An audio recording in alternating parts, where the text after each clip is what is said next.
Hello guys, my name is Mac. For today's video, meron tayong paano i-extend yung number associate devices at i-turn on yung 5 GHz para kay Skyward GN256V, especially for provider is S2S at Converse at Vida. Sana na yun, intro muna tayo.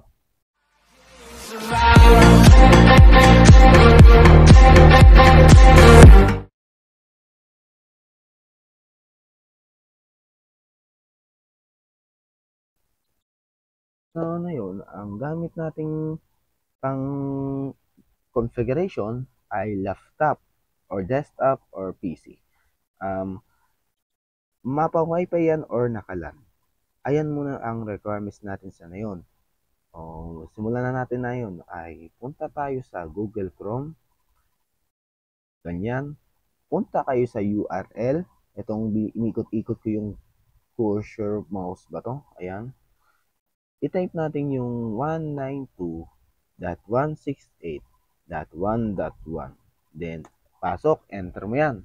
So, lalabas yung Skyward, login. Ayan yung user niya and password. Ita-type natin yung admin niya.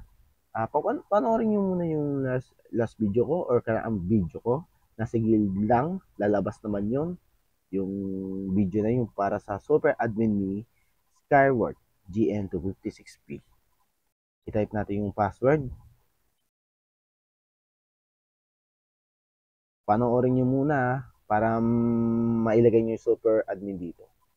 Then, pagkalagay nyo dito yung super admin at username admin at yung password yung super admin, i-login mo na.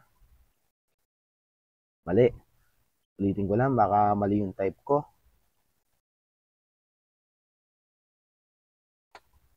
Ayan, pumasok na tayo.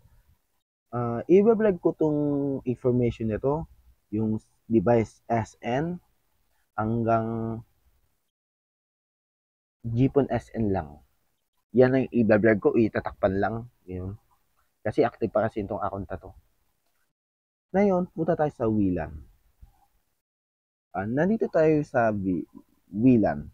Paano natin i-turn on yung 5 GHz na Wi-Fi? So, isusum na natin.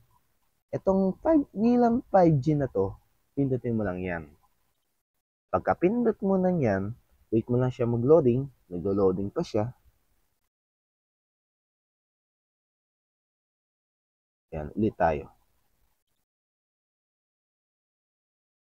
Ayan. Ayan sa 5G, WLAN 5G.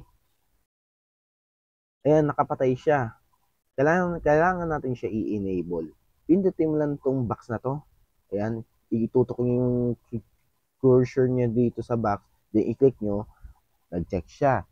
So, then sa baba, confirm. So, wait natin mag-loading. So, ang problema natin dyan is nakalimit pala siya sa 6 devices, associate number. Ito yung request ko eh. Ito pati sutupin po, naka 6 devices. So, paano natin siyang dagdagan or isagana natin sa 32? Ayan. So, 2.4 muna tayo. Kailangan natin pindutin yung F12 na button. Then, ayan, lalabas yung HTML. Yan, may mga ano-ano na yan. Yan. Pindutin mo itong, yan, yung select an element in the page to expect it.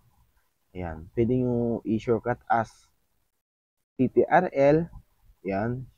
Pwede nyo siya i-shortcut CTRL plus Shift then plus C. Ayan. Kailangan mo itutok sa associate number. Ayan. Ayan. Ito yung sa baba, yung may highlight na blue. Ayan. Input style with 160 pixel disable size 10. Name W1A associate number value 6. O anong devices lang siya. So, paano natin siya i-edit? Pindutin natin yung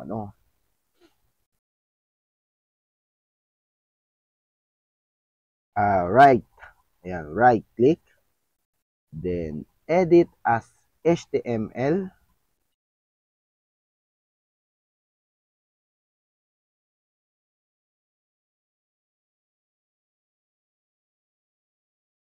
Ayan, lumabas na. Itong babaguhin natin is yung disable, itong disable na ito. Ayan, ha-highlight ko, burahin na yan. Then, lalagyan natin is enable. Ayan. Kita nyo? Enable. Then, pindutin mo na to sa gilid yung right click. Ayan. Ayan, hindi na siya naka-gray, hindi siya mapindot. Ngayon, napipindot na natin. So, gawin natin 32. Yan. Then, patay mo na yung WPS mode na to kung di mo naman siya gagamitin as mesh. Patay mo na yan. Then, confirm. Ayan, 32 na siya. Yan. Sa Willang 5G. Punta tayo sa Willang 5G. Ganun din gagawin natin. Pindutin na lang natin tong select at element. Then, itututok natin dito sa associate number. Then, right click and edit as HTML. Then, babaguhin natin yung disable as enable.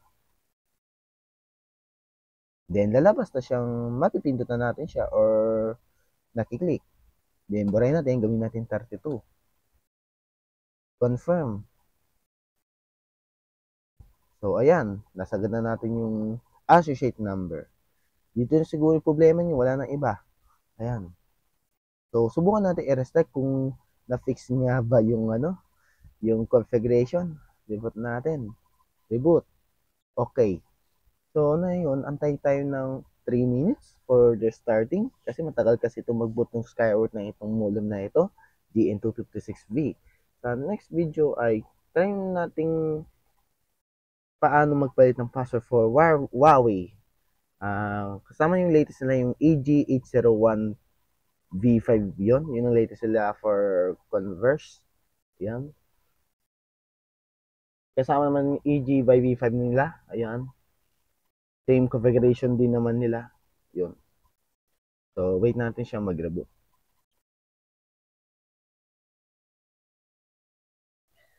Ngayon, dito ulit tayo sa login page or GUI page niya.